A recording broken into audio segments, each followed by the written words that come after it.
The serpent-like beast flapped its leathery wings as it lowered its body into an open grove within a sea of moonlit trees. Lured by the cooing of a well-played bluff on the part of Conric Flabella, the halfling bard, the trap was set. Serene Wheatson grasped her greatsword and let out a grunt as she sprang forward towards the landed creature. "Aye, it's now or never," quipped Juldar Quartzbeard as he rose from the bushes with a raised, glowing hand. Radiant light and blade struck in time against the surprised cockatrice, and it let out a vicious screech, returning a blow with its razor-sharp beak to Serene. The poultry serpent cawed and swatted its feathery tail. Preparing for a second strike, the creature let out a surprised, cluckish roar and fell forward in a slump as Illyri Munat rolled out from underneath and back into the shadows. "Success!" cried Juldar. "Let's celebrate with a meal. What say you, Conric?" "I say we have some cockatrice wings!" Hey everybody, and welcome to a special episode of Bob Appetit. We're going to be mixing two of my favorite loves, tabletop RPGs and cooking, with the new Dungeons & Dragons Heroes Feast book. We're going to be grabbing a recipe out of this, the twice-baked cockatrice wings, and we're going to be learning a lot about the technique that works in making them a no-fry, crispy-skinned chicken wing. So let's learn about that on Bob Appetit. If your party hasn't just taken down a cockatrice, then you can substitute it with its similar cousin, the chicken. For this recipe, we'll be using chicken because the cockatrice got away. We're still waiting for the fighter to turn back from stone. I think he's got 5 hours left. So that's what we're gonna be using today is 3.5 pounds of chicken wings, already split on the joint so that you have them broken into the drumette,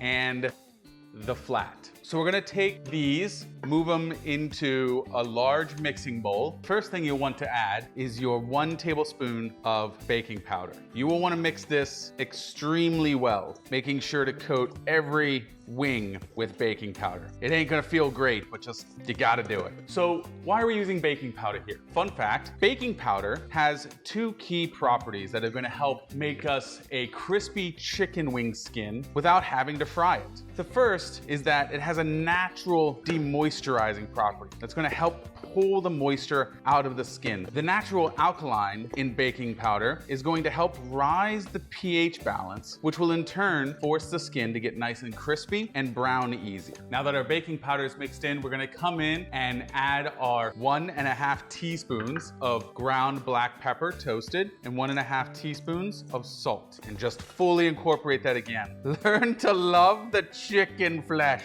Oh.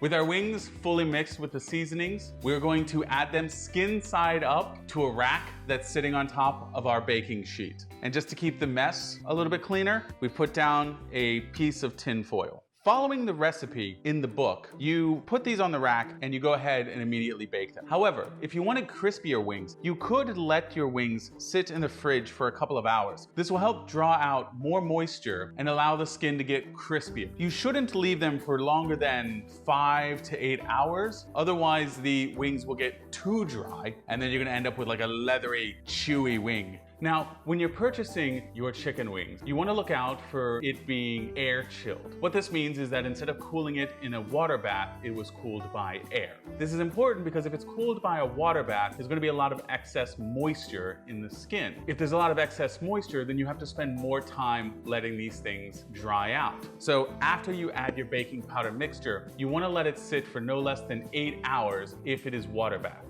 Don't know if it's air chilled or water bathed. If it doesn't say air chilled, it's definitely water bathed. If you need more than 1 rack, get it. Oh look, a second rack! With our oven preheated to 300 degrees, we're gonna take our wings and put them in there for 40 minutes.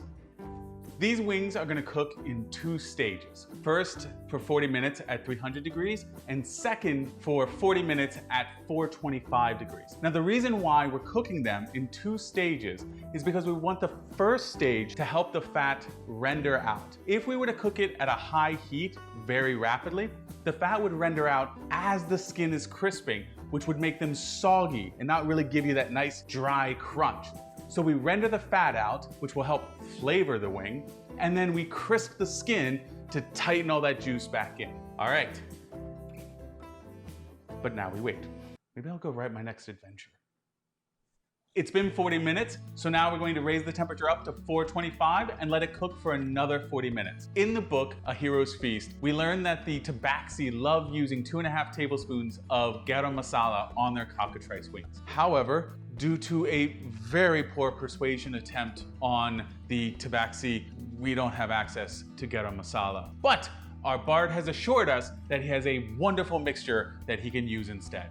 So for this dish, our bard is going to be using 1 tablespoon of paprika, 1 teaspoon of garlic powder, a teaspoon of onion powder, a teaspoon of ginger powder, and half a teaspoon of mustard powder. Combine and give them a finger mix. It's been 40 minutes. It's time to pull our wings out of the oven. Look at how crispy they look. Leave the oven on because we're still going to use it. Right now, we're going to add our seasonings to the wings. Be very careful. This is hot. Gently add your wings to a bowl, trying not to break them. You can hear the crispiness in the skin. There's so many wings, guys. You might be asking yourself, Bob, why didn't we just season them in the beginning? And the answer lies at the bottom of this pan. There's a lot of drippings down there. Had you seasoned with more than just salt and pepper, you would have all of your flavoring down there in the bottom with all of that excess fat. It'd just be a waste. So take our bard's special seasoning, thanks to tabaxi failure, and just go in, give them a quick little toss. That ginger smells glorious. Ginger is just one of those little ingredients that adds a lot of brightness to a dish, but you never really think about it. Now that it's mixed, put them back on the pan. You can aim to do it skin side up, but it really doesn't matter as much this time since most of the fat has already rendered out. The other nice thing is they've shrunk a little bit, so you can fit a little bit more on the pan. Now back in the oven they go for 10 more minutes to let those seasonings set. 10 minutes have passed, it's time to pull them out. That smells glorious. Go ahead and pull them off the pan and serve immediately. Let's give this a taste. Oh, hold on. I'm gonna get this up close. Can you hear this? That is some nice crispy skin. Crispy on the outside, juicy on the inside. These are perfect. A huge thank you to the team at D&D and the creators of Hero's Feast for putting out this recipe. It is phenomenal. If you would like to see more of the Bard's adventure in cooking and other recipes from Hero's Feast or my own, leave a comment down below. As always, like, subscribe, hit the notification bell. It really helps us as a starting channel. We'll catch you next time on Bob Appetit. I say we have some. Oh, I didn't. I grabbed a wing instead of a plate. Okay. Oh!